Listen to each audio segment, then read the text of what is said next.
स्वागत है आप सभी लोगों का इतिहास विषय के मोस्ट इम्पॉर्टेंट प्रश्नों की प्रैक्टिस करने के लिए।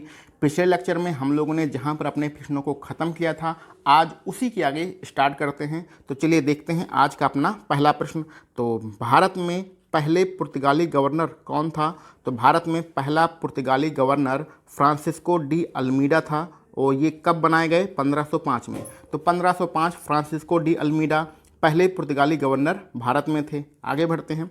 विदेशियों का भारत में आने का क्या क्रम है, यानी किस क्रम में विदेशी भारत आए थे? तो याद रखिएगा, सबसे पहले पुर्तगाली आए, फिर डच आए, फिर अंग्रेज आए, फिर डेनिश और फिर फ्रांसीसी और फिर स्वीडिश। तो पुर्तगाली, डच, अंग्रेज, डेनिश, फ्रांसीसी और स्वीडिश, सबसे बाद में स्वीडिश आए थे और सबसे पहले पुर्तगाली आए थे। ध्यान रखिएगा, सबसे पहले पुर्तगाली आए थे और यही लोग पुर्तगाली ही सबसे बाद में गए थे। 1961 में गोवा से इन्हें आज़ाद कराया गया था। तो पुर्तगाली सबसे पहले आए और सबसे बाद में ये गए थे। आगे बढ़ते हैं। भारत में आने वाला पहला अंग्रेज कौन था? तो भारत में आने वाला पहला अंग्रेज कैप्टन हॉकिंस था। ये किसके दरबार में आए थे? ये जहांगीर के दरबार में आए थे। आगे बढ़ते हैं। अमीर खुसरो के गुरु का क्या नाम है? तो अमीर खुसरो के गुरु का नाम निजामुद्दीन औलिया है। तो निजामुद्दीन औलिया अमीर खुसरो के गुरु हैं। आगे बढ़ते हैं। चंदेल वंश के संस्थापक कौन हैं? तो चंदेल वंश के संस्थापक नन्नुक हैं। नन्नुक का नाम याद रखिएगा, बहुत इंपॉर्टेंट है। ये चंदेल वंश के संस्थापक हैं। आगे हम लोग बढ़ते हैं। बाबरनामा का फारसी भाषा में अनुवाद किसने किया? तो बाबरनामा, जो कि बाबर के ऊपर लिखी गई एक पुस्तक है, इसका फारसी में अनुवाद अब्दुल रहीम खाने खाना द्वारा किया गया था। तो अब्दुल रहीम खाने खाना ने फारसी में बाबरनामा का अनुवाद किया। हुमायूं का पूरा नाम क्या है? तो हुमायूं का जो पूरा नाम है वो नासरुद्दीन मोहम्मद हुमायूं है। तो नासरुद्दीन मोहम्मद हुमायूं हुमायूं का पूरा नाम है। ज्योतिष में कौन सबसे ज़्यादा विश्वास रखता था? तो ज्योतिष में किस मुगल शासक का सबसे ज़्यादा विश्वास था? तो हुमायूं का ज्योतिष में सबसे ज़्यादा विश्वास था। सप्ताह के 7 दिन 7 रंग के कपड़े कौन पहनता था? तो हुमायूं ही सप्ताह के 7 दिन 7 रंग के कपड़े पहनता था। आगे बढ़ते हैं। ये एक आपको डाटा दिया गया है। 25 जून 1539 25 जून 1539 एक प्रसिद्ध युद्ध हुआ था। कौन सा युद्ध? चौसा का युद्ध हुआ था। किसके बीच हुआ था? शेर शाह के बीच और हुमायूं के बीच में हुआ था। शेर शाह का ही दूसरा नाम शेर खां है। और इसमें किसकी पराजय हुई थी? इसमें हुमायूं की पराजय हुई थी। तो इस डाटा को याद रखिएगा। चौसा का युद्ध कब हुआ? 25 जून 1539 को शेर शाह और हुमायूं के बीच में हुआ, जिसमें हुमायूं की हार हुई और शेर शाह का ही दूसरा नाम शेर खां है। आगे बढ़ते हैं। हुमायूं का मकबरा किसने बनवाया था, यानी निर्माण किसने करवाया था? तो अकबर की सौतेली माँ, जिनका नाम है हजारी बेगम, ने किसका निर्माण कराया था? हुमायूं के मकबरे का निर्माण करा था। यानी कहने का मतलब ये हजारी बेगम कौन है? हुमायूं की पत्नी है। ठीक है, तो हुमायूं की पत्नी हजारी नहीं है, कन्फ्यूजन यहाँ पर हो गया था। हाजी बेगम ने हुमायूं के मकबरे का निर्माण कराया था। चलिए आगे बढ़ते हैं। हुमायूं के मकबरे का, जो कि दिल्ली में है, हुमायूं का मकबरा कहाँ पर है? दिल्ली में है। और उसमें निर्माण किसने किया था, यानी किस कारीगर ने बनाया था? तो मीरक मिर्ज़ा गयास ने हुमायूं का मकबरा बनाया था। और बनवाया किसने था? हाजी बेगम ने, जो कि हुमायूं की पत्नी हैं। आगे बढ़ते हैं। जहांगीर का मकबरा कहाँ पर है? तो जो जहांगीर हैं उनका मकबरा आपके लाहौर में है। लाहौर में किस जगह पर है? शाहदरा में। तो लाहौर के शाहदरा में जहांगीर का मकबरा है।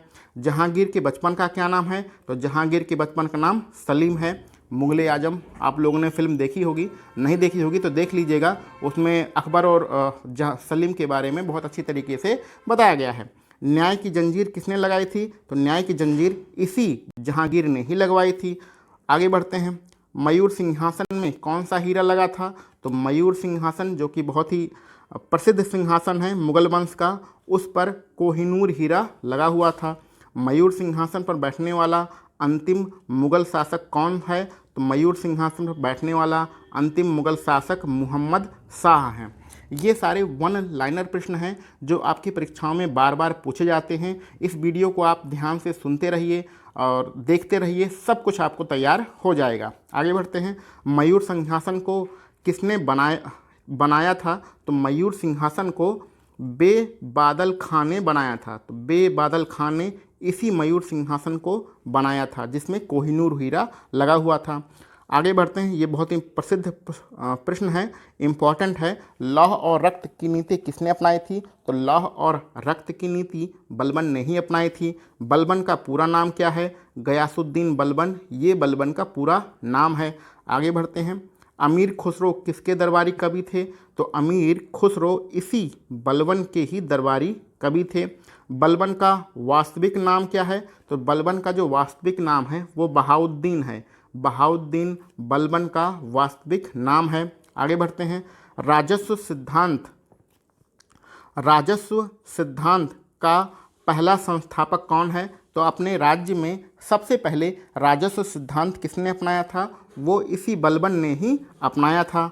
आगे बढ़ते हैं, जिंदा पीर किसे कहा जाता है? तो जिंदा पीर मुगल शासक औरंगजेब को कहा जाता है। तो औरंगजेब को जिंदा पीर कहा जाता है। आगे बढ़ते हैं, अलाउद्दीन खिलजी के बचपन का क्या नाम है? तो अलाउद्दीन खिलजी के बचपन का जो नाम है वो है अली गुरसास्प। अली गुरसास्प ये अलाउद्दीन खिलजी के बचपन का नाम है। अलाउद्दीन खिलजी के सेनापति का क्या नाम है?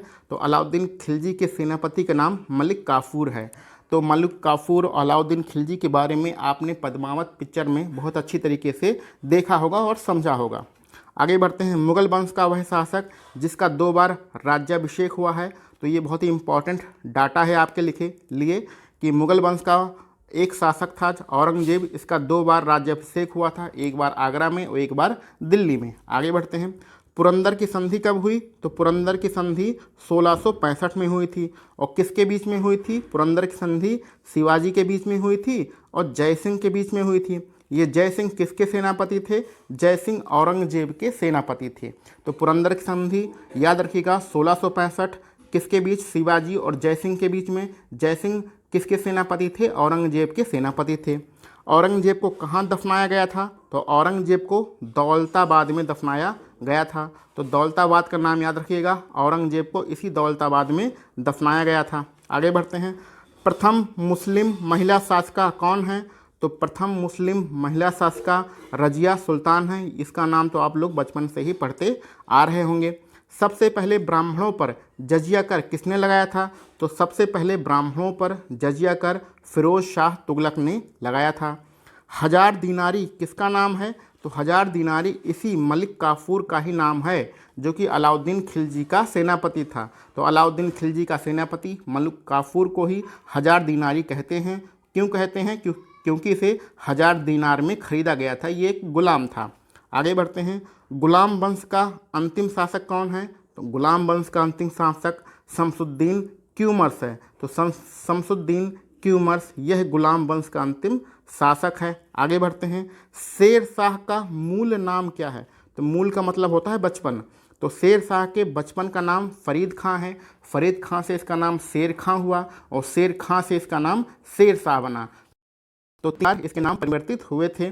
ठीक है, आगे बढ़ते हैं, डाक प्रथा का प्रचलन किसने किया था? तो भारत में सबसे पहले डाक प्रथा का प्रचलन इसी शेर शाह ने ही किया था। ठीक है, तो आज के लिए हम लोग बस इतने ही प्रश्न रखते हैं। इसके आगे के प्रश्न हम लोग अपने अगले वीडियो में पढ़ेंगे। और हम लोग छोटी वीडियो इसलिए बनाते हैं क्योंकि आप 1-2 बार वीडियो देख के इन सारे प्रश्नों को रट सकें। तो चलिए मिलते हैं हम लोग अपने नेक्स्ट लेक्चर में। आप सभी लोगों को वीडियो देखने के लिए बहुत बहुत धन्यवाद।